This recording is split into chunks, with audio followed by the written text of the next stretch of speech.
Kansilado ang 3-point contest ni Stephen Curry at Sabrina Ionesco mga idol para sa All-Star Weekend na ito.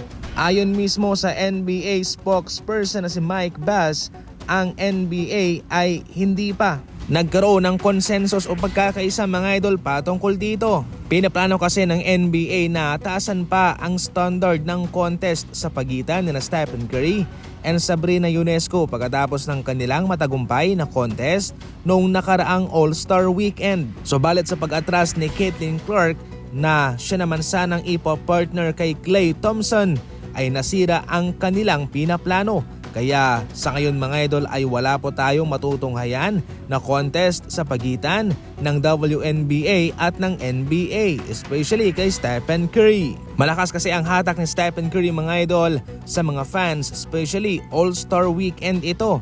At syempre sila mismo ang host, ang Golden State Warriors. Pero ganun talaga, baka siguro next All-Star Game ay magiging okay na ito. Napapalabas pa sa ngayon ni Max Christie ang kanyang totoong potensyal. Ngayong maraming injured na mga manlalaro itong Dallas Mavericks.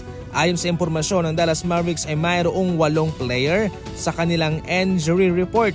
Kaya marami ang nag-step up sa kanilang laban kontra Miami Heat. Itong si Exum ang nanguna na mayroong 27 points, si Max Christie 19 points at si Dinwiddie 18 points. Sa kabila, hindi sapat ang 40 puntos ni Hero, Ware 17 points, Anderson 15 points and 10 rebounds. Kahit na sa ngayon ay maraming mga injured na mga manlalaro itong Dallas Mavericks, kahit papano maganda rin naman itong pagkakataong ito para sa mga reserba nila at sa mga role player na kanilang napapatunayan naman na kaya nilang maglaro, na kaya nilang buhatin itong Dallas Mavericks na kahit na wala man yung kanilang mga main man, mga star player para sila'y tulungan.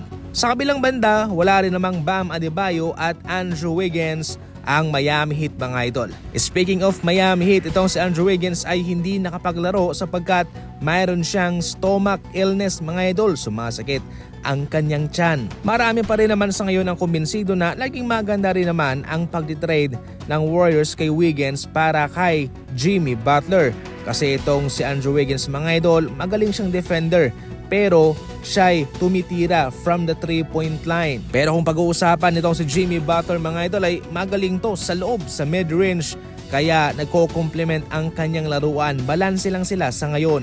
Ang isa kasi sa malaking problema ng Golden State Warriors ay wala silang maasahan na manlalaro sa loob na i-score, atake, magdodraw ng foul. Kung mapapansin nyo ay sa mga fouls ay mababa sila. Pero ngayon dahil kay Jimmy Butler ay naging balanse ang kanilang playing style. Sabi nga mismo ni Jimmy Butler ay napapadali ang kanyang trabaho sapagkat kay Stephen Curry pa lang ay siguradong 2 na ang kanyang bantay. Kaya siya mayroon talagang mababakante sa kanila.